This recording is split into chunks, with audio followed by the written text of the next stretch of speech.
আসসালামু আলাইকুম। তোমরা সবাই কেমন আছো? এই চ্যাপ্টার ওখান থেকে শুরু হয় যেখানে শেষ হয়েছিল। আমরা দেখতে পারি মা, মেয়ে এবং যে এল্ডার ভাই তারা ৩ জন মাথা নাড়লে সেনশিকে ধন্যবাদ জানায়। সেনশি বলে, "আপনি আমাকে লর্ড বললেন না, কারণ এরা আমার জন্য একটু বেশি বড় হয়ে যায়।" ম্যাডাম লিও বলে, "তাহলে ঠিক আছে ইয়ং মাস্টার, এটা তো চলবে না?" এরপর আমরা দেখতে পারি সেই ২ জন অ্যাসাসিন তারা সেজদায় মাথা নামিয়ে সেনশির কাছে মাফ চাইতেছে এখনো। মার্কসালা যে অ্যাসাসিন সে তার মুখোশটা খুলে বলে, "সিনিয়র, আমার নাম ফ্র্যাঙ্ক ডেথওয়ান এবং আমি আইডি কুইনসেটের একজন ডিসাইপল। ধরতে গেলে আমার মাস্টার সেখানের আউটার এল্ডার এবং আমি ওনারই ডিসাইপল। আপনি যদি চান তাহলে আমি আমার সেটে যাই যত দামি দামি ট্রেজার আছে সেগুলি আমি আইনা আপনাকে দিতে পারি। তাই আমি চাই আপনি আমাকে মাফ করেন এবং আমার পাশের যে লোক তাকে আমি চিনি না, সে কে?" অ্যাসাসিন লিও বলে, "তুমি আর তুমি মিথ্যাবাদী কেমনে হইতে পারো? আমার পরিবার থেকে তুমি একটা কাজ স্পিরিট গ্রিন লোটাস সিড নিয়েছো আমার সাথে সাহায্য করার লাইগা। এখন বুঝলা গেছো আমারে, হ্যাঁ?"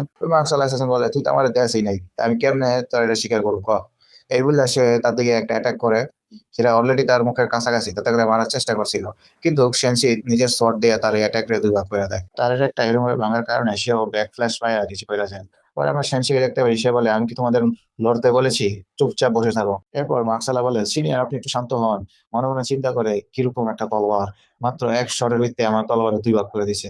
এরপর সেনসি মনে মনে চিন্তা করে, আমার জেড বাম্বু শট, এটা হচ্ছে আমার সিগনেচার মুভ এবং আমার কাছে আরেকটা শট আছে, ব্লু লেগ শট। এটা আসলে অদৃশ্যের মতো। এটা আমার ট্রাম্প কার্ডের মতো থাকে। আমার লেখা নোবেলের ভিতরে যখন ভিলেন হারতাছিল তখন সে এই অ্যাটাকটা করে হিরোর উপর। কিন্তু যেহেতু হিরো, সে বেঁচে যায় অন্য হিরোইনগুলোর কারণে। মানে ওই যে হামলা করার পর মাঝখান থেকে কেউ একজন আয়া হিরোর বাচ্চা আলায়। এরপর সেই মার্কসালা এসেছেন, সে বলে, "সিনিয়র, আমি কোনো spirit greeting green lotus seed এরকম কখনো নেইনি তার থেকে। এটা মনে হয় এখনো তার কাছেই আছে।" সেনসি চিন্তা করে, একটু ভিলেনের মতো অ্যাক্ট করি, সমস্যা কি? পরে তাদেরকে বলে, "ঠিক আছে, তোমরা আমাকে সেই স্পিরিট গ্রিন জেট অথবা সিড সেটা আমায় দাও, তাহলে আমি তোমাকে মাফ করে দেব।" এই বলতে গেলে ২ জনেই খুশি হন। যে আগে দিব সেই বেঁচে যাবো। সেনসির কথা শুনে মার্কসালা এসেছেন, সে পিছনে করে হামলা করে এবং বলে, "ধন্যবাদ সিনিয়র। আমি এখনই তাকে মেরে তার থেকে সেই সিটটা বের করে আপনাকে দিচ্ছি।" কিন্তু আমরা দেখি তার হামলা করার আগেই লিও তার উপরে তীর চালিয়ে দেয়। যেটা তার গায়ে লাগে আর সে তাপ করে নিচে পড়ে যায়। তখন আমরা লিওকে দেখতে পারি, সে সেই সিটটা বের করে বলে, "এই নেন সিট। তা এখন আমাকে মাফ করবেন?" সেনসি বলে, "তুমি হয়তো আমারে দিতে পারবা না।" এরপর দেখি তারা পিছন দিয়ে কে জানি ছুরি দিয়ে হামলা করে। যেটা আর কেউ না, সেই মার্কসাল এসেছেন, সে বলে, "আমি আপনার থেকে এক স্টেজ উপরে আছি। ধরতে গেলে আপনার থেকে বেশি শক্তিশালী। আমি কিভাবে এই সামান্য এটাকে মারতে পারি বলেন?" এই বললে সে তাকে শেষ করে সেই গ্রিন জেট সিটটা নিয়ে সেনসিকে দিয়ে বলে, "এ নেন।" সেনসিও তার হাত থেকে সেটা নিয়ে বলে, "ঠিক আছে, আমি আমার কথা সত্য মতো আমি তোমায় ছেড়ে দিলাম, যাও।" তাহলে আসেন খুশি হয়ে বলে, "ধন্যবাদ সিনিয়র আমাকে না মারার জন্য।" কিন্তু আমরা দেখতে পারি সেই এল্ডার ভাই সে অ্যাটাক করে তার গলাটা কেটে ফেলে এবং ম্যাডাম লুও বলে, "আমাকে মাফ করে দিয়েন। আপনি হয়তো চেয়েছেন তাকে ছেড়ে দিতে, কিন্তু আমি এল্ডার ভাইকে বলেছি তাকে মেরে ফেলতে।" সেনসি বলে, "আরে এত চিন্তা করো না। আমি তো তাকে বলছিলাম যে আমি মারবো না। কিন্তু এটা তো আমি তাকে বলি নাই যে তোমরাও মারতে পারবা না। তোমাদের ইচ্ছা তোমরা যদি মারো অথবা ছেড়ে দাও। কিন্তু যেহেতু তোমরা মারছো, ভালোই করছো।" এল্ডার ভাই সেই অ্যাসিস্ট্যান্ট বডি থেকে একটা রশি বের করে বলে, "সিনিয়র, এই নেন। এটা ফাউন্ডেশন বিল্ডিং র্যামের একটা রশি। এটা আপনার কাজে লাগতে পারে।" সেনসিও সেই রশিটা দেখে বলে, "হ্যাঁ, এটা একটা হাই লেভেলের রশি। কিন্তু আমার লেগে এত দামি না।" পরে সে এল্ডার ভাইকে দিয়ে বলে, "এই নেন। আমার এটা তো কাজে না। আপনি এটা ইউজ করেন, আপনার ভালো লাগে।" এল্ডার ভাই বলে, "আমি তো এটার যোগ্য না। কারণ এটা তো অনেক পাওয়ারফুল একটা রশি।" সেনসি বলে, "আর চিন্তা করো না। লাইক খেলো, নিজেরা শক্তিশালী বানাও। আর আমি অলরেডি অনেক শক্তিশালী। আমার এটার এত দরকার নাই। এবং আমার অনেক কাজ আছে, তাই আমি চাইতেছি এখান থেকে চলে যাই।" সেনসি মনে মনে ভাব নিয়ে চিন্তা করে, এই তো, এটা হইছে আমার অরা। আমি হচ্ছি একজন লেজেন্ড। পরে আমরা দেখতে পারি ইউতান, সে বলে, "ইয়াং মাস্টার, একটু দাঁড়ান। আপনি যেখানে যাইতে চাইতেছেন সেখানে তো আমরাও যাব। তো আপনি রাগ না করলে আমরা আপনাকে একটু লিফট দিলে ভালো হয়।" এবং ম্যাডাম লিও, সে বলে, "হ্যাঁ ইয়াং মাস্টার, এবং আমিও আপনার সাথে কিছু কথা বলতে চাই।" তাদের কথা শুনে তো সেনসি বুঝি না কি লেগে নিজের লাল টকটকা করতেছে। "হ্যাঁ, হ্যাঁ, অবশ্যই, অবশ্যই, আমি এতে রাজি আছি।" পরে আমরা দেখতে পারি তারা এখনো সফর করতেছে এবং আমরা ইউতানকে দেখতে পারি, সে বলে, "ইয়াং মাস্টার, তাদের চেহারা এরকম দেখে ওইসব কিছু মনে করো না। তারা সেনসিরে খাওয়াইতেছে নিজের হাতে।" সেনসিও কয়, "আহ, অনেক সুস্বাদু এটা।" এরপর সেনসি ম্যাডাম লিওকে বলে, "আমি শুনেছি আপনি আপনার মেয়েকে ইউয়ান সেটের একটা ডিসেবল বানাইতে চান।" ম্যাডাম লিও বলে, "হ্যাঁ ইয়াং মাস্টার, আপনি ঠিক বলেছেন। এল্ডার ভাই বলেছে যে তার ভিতরে অনেক ভালো কাল্টিভেশন ট্যালেন্ট আছে এবং সে এখনো অনেক ইয়াং। নিজের চেষ্টা করেছে কাল্টিভেশন করার, কিন্তু পারেনি।" ইউতিন বলে, "মা, আপনি আমাকে ছোট বলছেন কেন? আমি তো বড় হয়ে গেছি না? আমার বয়সটা এখন 14। এই বয়সে তো মেয়েরা বিয়ে করে।" সেনসি বলে, "হ্যাঁ, তুমি ছোট না, তুমি বড় হয়েছো, তোমার সবকিছুই অনেক বড়। আলার কোন দিক যায় কইতাছে?" সেনসি বলে, "এল্ডার ভাই, হয় উনি একজন ভালো কাল্টিভেটর, কিন্তু ওনার পাওয়ার হিসেবে উনি যতটুকু জানতে পারছে আপনার মেয়ে ব্যাপারে, সেটা পুরোপুরি বাস্তব না। এবং আপনি যে ইউয়ান সেটের কথা বলছেন যেখানে ইউতিনকে ডিসেবল বানাইবেন, এখানে একটা বড় খেলা আছে। সেই সেটের মেয়েরা ডুও কাল্টিভেশন করে। এখন ডুও কাল্টিভেশন ওই জিনিস যে জিনিসটা সবাই সার্চ করে দেখে। বেশি আগে যাবো না।" সেনসির কথা শুনে তার মা তো অবাক হয়ে শরমে চেয়ে থাকে। ইউতিন বলে, ডিয়ার মাস্টার, এই ডো কাল্টিভেশনটা আসলে কি? সেনসি বলে, এখন তুমি ছোট আছো, সমস্যা নাই, যখন আর একটু বড় হয়ে যাবো তখন আমি তোমার বলে দিব। যাই হোক, আমি একবার দেখি তোমার ভিতরে কিরকম অ্যাবিলিটি আছে। এরপর আমরা দেখি সেনসি তার মাথায় এনার্জি দিয়ে সার্চ করে। ইউতিন বলে, মাস্টার কি জানি করতেছে, কিন্তু আমার কাছে অনেক আরাম এবং অনেক হট ফিল হইতেছে। সে আর পারতাছে না, বলে ইয়াং মাস্টার আমি পারতাছি না। সেনসি বলে, আরে হয়ে গেছে হয়ে গেছে, তুমি এত লইলো না। বুঝি না এই চাইনিজ মাগার ভিতরে সবের মাথা এত খারাপ কি, তার মা কেমনে শরমে চেয়ার হয়েছে। এরপর আমরা ইউতিনকে দেখতে পারি, সে ওই রকম একটা পোজ দিয়ে শুয়ে পড়েছে। এরপর দেখি সেনসি নাক দিয়ে রক্ত বাইরে এবং সে বলে তার কাছে রেয়ার এমটি স্পিরিচুয়াল লুট আছে। এরপর সেনসি এমটি স্পিরিচুয়াল লুটের ব্যাপারে কিছু বলে, যেমন 5টা স্পিরিচুয়াল লুট আছে না যে বললাম, সেগুলি আমাদেরকে ইমোর্টাল বানাতে পারে, কিন্তু অনেক কন্ডিশন নেই। কিন্তু এই এমটি স্পিরিচুয়াল লুট, সেটা কোনো কন্ডিশন লাগবে না, কারণ এটা নিজে নিজে এনার্জি তৈরি করে। আলাদা কোনো স্পিরিচুয়াল রুট অথবা ওগুলি কোনো এনার্জি দেয় না। এই জন্যই তো নাম রাখছে এন্টি স্পিরিচুয়াল রুট। এটা একটা ভালো স্পিরিচুয়াল রুট, কিন্তু এখানে একটা সমস্যা আছে। এটা তোমাকে কোনো পাওয়ার অথবা কোনো ক্ষমতা অথবা কোনো টেকনিক এরকম কিছু দিতে পারবে না। যেমন এই সেনসি ওয়াটারটা ইউজ করে না, কত রকমের টেকনিক, তো সে মেয়ে পারবে না। সে শুধু নিজের শক্তি বাড়াতে পারবে, ফিজিক্যাল শক্তি আছে না সেগুলি। এবং এই কাল্টিভেশন ওয়ার্ল্ডের ভিত্তিতে তার এই ক্ষমতা শুধু একটা ব্যাটারির মতো অথবা একটা এনার্জির মতো, যে অন্য কাল্টিভেটার আছে না, তারা তার সাথে ওইসব কইরা তার ভিতরে এনার্জি চুষে নিল নিজের শক্তি বাড়ানোর লাগে। ইউতিন বলে, ইয়াং মাস্টার আমার ট্যালেন্ট অনেক ভালো না? সেনসি বলে, হ্যাঁ তোমার অনেক ভালো ট্যালেন্ট, তাই আমি ভাবতাছি যে তোমাকে আমার ডিসেবল বানিয়ে ফেলি। তুমি কি আমার ডিসেবল হতে চাও? এটা শুনে সে খুশি হয়, বলে হ্যাঁ আমি আপনার ডিসেবল হতে চাই। সেনসি বলে, ঠিক আছে, যেহেতু তুমি এখন থেকে আমার ডিসেবল, তাহলে এই দুইটা জিনিস সবসময় মনে রাখো। প্রথম, আমি তোমাকে যে কাল্টিভেশন শিখাবো, তুমি তোমার এই পাওয়ার কখনো কারোর সামনে রিভিল করবা না।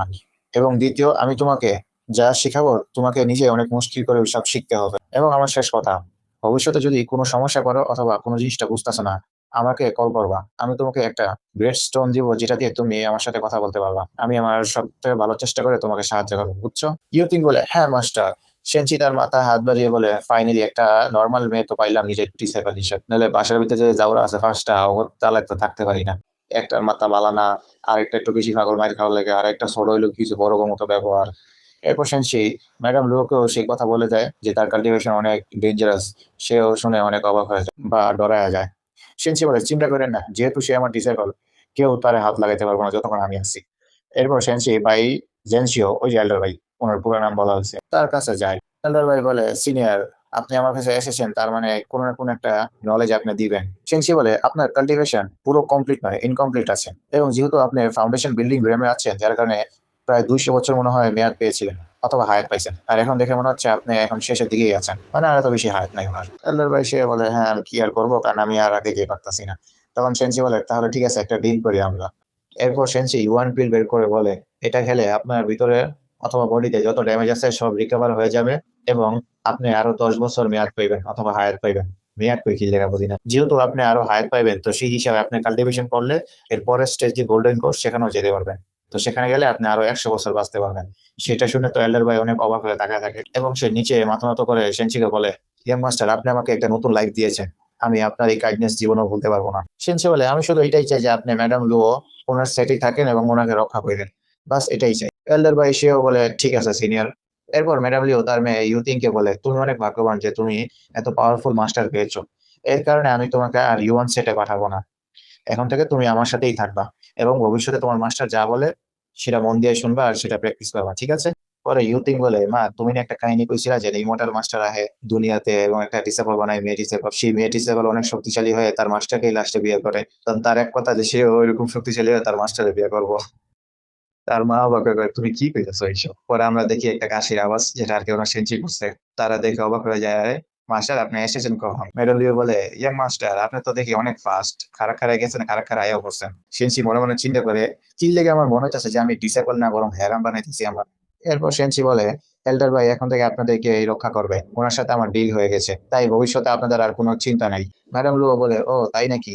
আমি আগে ওনাকে অনেক রিকোয়েস্ট করছি, অনেক কিছু দেওয়ার কথা বলছি, তাও উনি আমাদের সেটা আসতে চাইছিলেন না। আপনার কথাতেই উনি এসে বসছেন। এরপর সেনসি বলে, আপনাদেরকে আর ইউএন সেটে যাওয়া লাগবে না, আপনারা আপনাদের নিজের সেটে চলে যান। এবং ইউতিংকে বলে, তোমার জন্য আমি ক্রিস্টাল খুবই শীঘ্রই বানিয়ে দিব, ওই যে কথা বলা ক্রিস্টাল। ইউতিং একটু মন খারাপ হয়ে বলে, মাস্টার। পরে সেনসি তার মাথায় হাত বাড়িয়ে বলে, চিন্তা করো না, আমি একবারে যেতেছি না, আমি তো আমই। যেহেতু এখন তুমি আমার ডিসেবল, তাহলে তোমাদেরকে আমি আমার আসল রূপ দেখাচ্ছি। এরপর সেনসি নিজের আসল রূপ দেখায়, যেটা দেখে মা মেয়ে তো শরমে তাকিয়ে থাকে। পরে সেনসি গ্যারেজ থেকে বের হয়ে তাড়াতাড়ি সেই দিকে রওনা দেয় যেদিকে সে যেতে চায়, এবং মনে মনে চিন্তা করে আমি মনে হয় অনেক লেট হয়ে গেছে, আমাকে তাড়াতাড়ি যেতে হবে। এবং আমরা দেখি সে নিজের রূপটা আবার চেঞ্জ করে ফেলে এবং বলে আমি যদি চাইতাম তাহলে 2 দিন আগে পৌঁছে যেতাম। এরপর আমাদের সেই মাউন্টেন দেখানো হয়, সেনসি বলে ডুয়াল মাউন্টেন, অনেক ভয়ানক একটা জায়গা। প্রায় 100 মাইল দূর পর্যন্ত পুরো মানুষ বসবাস করে না অথবা এখানে আসে না। এখানে অনেক পাওয়ারফুল স্পিরিচুয়াল বিচ তারা থাকে, তাই নর্মাল কাল্টিভেটর অথবা নর্মাল মানুষ সেখানে ভুলেও আসে না। কিন্তু এখানে অনেক দামি দামি ট্রেজার পাওয়া যায় অথবা অনেক দামি দামি ফ্রুট এগুলি সব পাওয়া যায়। এরপর আমরা সেনসিকে দেখতে পারি সে একটা গাছের পিছনে লুকিয়ে বলে ফাইনালি আমি সেই গাছটা পেয়ে গেছি যেখানে 5টা স্পিরিচুয়াল রুট সিড পাওয়া যায়, যেটা আমার ডিসেবল যে মেন ক্যারেক্টার তার জন্য খুবই দরকার। কিন্তু দেখে মনে হচ্ছে সেই সিটটা এখনো পুরোপুরি কমপ্লিট হয় নাই, এবং এখানে একটা ডেমন গার্ড করতেছে, তার মানে সে এটা নেওয়ার জন্য এটা কমপ্লিট হওয়া পর্যন্ত অপেক্ষা করতেছে। এরপর সেনসি রিল্যাক্স হয়ে নিশ্চিত হয়ে বলে কোনো না কোনো এক সময় তো সে এখান থেকে সরবেই, তখন সেই সিট গুলি আমি নিয়ে নিবো ওখান থেকে, আর ততক্ষণ এগুলি পুরোপুরি কমপ্লিট হোক। এরপর আমরা দেখি প্রায় 3 দিন পার হয়ে যায় কিন্তু সেই ডেমন ফ্রগ সেখান থেকে সরেই না। আমরা দেখি সেনসিও নিজেরা ধরে রাখতে পারতেছে না, রাগের স্তরে কইতাছে এই ব্যাঙের সমস্যা দেখি, হ্যাঁ এখান থেকে লড়েও না, আঁকতেও যায় না, মুততেও যায় না, খাইতেও যায় না, মনে হইতাছে শান্তি মতো নেওয়াটা হরাইয়া ওরে মাইরা ভালো নিতে হইব বুঝছি। সেনসি মাথা ঠান্ডা করে বলে না, তার সাথে যদি ফাইট করি হয়তো তাকে মারতে পারবো, কিন্তু এর ভিতরে হয়তো সিটগুলি নষ্ট হয়ে যেতে পারে, তাই আমাকে ঠান্ডা মাথায় কাজ করতে হবে। তখন তার মাথায় আইডিয়া আসে এবং সে ইলিউশন টেকনিক সেটা ইউজ করে ব্যাঙের উপর। আমরা দেখতে পারি ব্যাঙের সামনে একটা ফিমেল ব্যাঙ আসে, একটা মাইয়া ব্যাঙ দেখে তো তার লাল টক হয়ে যায়, এবং সে সেই ফিমেল ব্যাঙের পিছে ক্যাট ক্যাট করে দৌড় মারে। সেনসি বলে এইটাই আমার সুযোগ, এখনই যায় তাড়াতাড়ি সিটগুলি লয়ে লাই, নিয়ে এখান থেকে নত গেরা হয়ে যায়। এরপর সেনসি সেই গাছে নিচে এসে বলে এগুলি নিয়ে এখনই ভাগি এখান থেকে। তখন একটা আওয়াজ আসে, এই নাও ডেমন বিস্ট। আমরা দেখতে পারি সেই বৃষ্টির উপর কে জানি অ্যাটাক করে, এন্ড সেই অ্যাটাকে বাঁচার জন্য উপরে লাফ মারে, আর সেই লাফের ভিতরে সে দেখতে পারে সেনসি সেই গাছের থেকে সিটগুলি চুরি করতেছে।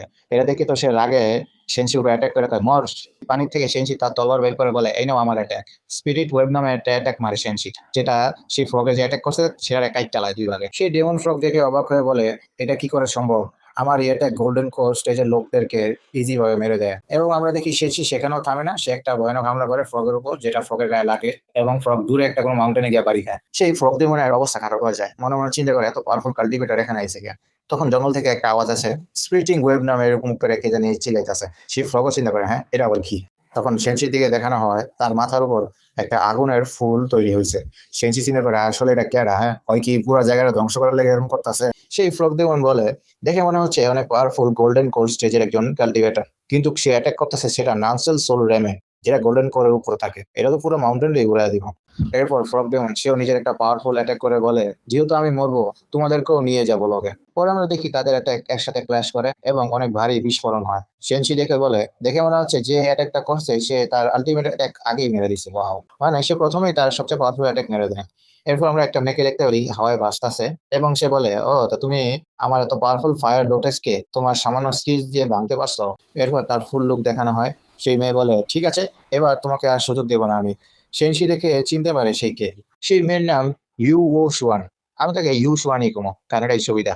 এরপর সেনসি বলে সে তাইওয়ান ইমোর্টাল সেটের একজন মেম্বার, অথবা ধরতে গেলে লিডার যে ওনার মেয়ে। সেই ফ্রগ ডেমন বলে ও এও দেখি অনেক দুর্বল, আমি তো ভাবছি অনেক শক্তিশালী হইব, দেখ একে তো আমি হারাতেই পারবো ইজি ভাবে। এই বললে সে ওয়াটার টাইপ অ্যাটাক করে সেই মেয়ের উপর, এবং আমরা ইউ সুয়ানকে দেখতে পাই সে খুব ইজি ভাবে ফ্রগ ডেমনের অ্যাটাক থেকে নিজেকে বাঁচিয়ে ফেলে। ফ্রগ ডেমন বলে তুমি এখান থেকে আর ফেরত যেতে পারবে না, কারণ তুমি আমার এলাকায় আইছো এবং আমার জিনিসের দিকে নজর দিছো। ইউসুয়ান ফ্রগ ডেমনকে বলে আজকে আমি 5 স্পেশাল রুট সিড নিয়েই যাব। এই বলে সে ফ্রগ ডেমনের উপরে হামলা করার জন্য রওনা দেয়। সেনসি দেখে বলে সে ফায়ার ফিনিক্সকে সামন করে কেন তার এনার্জি ওয়েস্ট করতেছে, যেটা তার কোনো কাজেই আসবে না। এরপর আমরা ফ্রগ ডেমনকে দেখতে পারি সে ইউসুয়ানের উপর অনেকগুলি ওয়াটার টাইপ অ্যাটাক করে। ইউসুয়ান অনেকগুলি অ্যাটাক ডজ করে তার কাছে এসে বলে এই নাও, কিন্তু সে একটা অ্যাটাকে অলমোস্ট হিট হইতে হইতে বাচ্চা যায়। এরপর সেনসি মাথায় হাত দিয়ে বলে সে তো ওরা নিয়ে আইসে অ্যাটাক করার লেগে কিন্তু কিছুই করতে পারলো না। পরে আমরা ফ্রগ ডেমনকে দেখতে পারি সে স্মোক টাইপের অ্যাটাক করে মেয়ের উপর। আসলে সেই স্মোক পয়জন ছিল যেটা ইউসুয়ানকে ইফেক্ট করে, এবং সে আস্তে আস্তে বেহুশ হওয়া শুরু হয়ে যায়। এবং সেই ফ্রগ ডেমন বলে আমার এই পয়জন গড লেভেল যারা তারাও কখনো সইতে পারবে না। এই বলে সে অনেক হাসা শুরু করে দেয়। পরে সে তার জিভ লম্বা করে ইউসুয়ানকে ধরে ফেলে। এরপর আমরা দেখি সেনসি তার উপর আবার স্পিরিট ওয়েব নামে অ্যাটাক করে, যেটা ডাইরেক্ট তার মাথায় গিয়ে লাগে, এবং সে ফ্রগ ডেমন বলে আরে এই অ্যাটাকটা তো আবার আমার গায়ে লাগছে, তার মানে সে কাল্টিভেটর এখনো এখানে আছে। পরে দেখা যায় সে আবার আগের মতো একেবারে ভিতরবন্ত জায়গা সেনসির অ্যাটাকে। সেই ডেমন ফ্রগ সেখান থেকে বের হয়ে বলে তুমি হিউম্যান, তুমি আবার আমার উপরে হামলা করছো, এবার আমি আর ডরাই না তোমারে, এই নাও আমার অ্যাটাক। সেনসি তার উপরে আবার স্পিরিট ওয়েব অ্যাটাক করে। সেনসির হামলার হিট খায় সেই ফ্রগ ডেমন গালি মারে বলে তোর কাছে খালি একটা অ্যাটাকই আছে যেটা আমার গায়ে মারতেছ বারবার। সেনসি বলে না, এটা আমার একটা বেসিক অ্যাটাক। তার এই কথা নিয়েই এই চ্যাপ্টার এখানেই শেষ। কেমন লাগছে কমেন্ট সেকশনে জানাও আর একটা লাইক দিও। দেখা হবে আবার নতুন ভিডিও নিয়ে। বিদায় নিচ্ছি। আল্লাহ হাফেজ।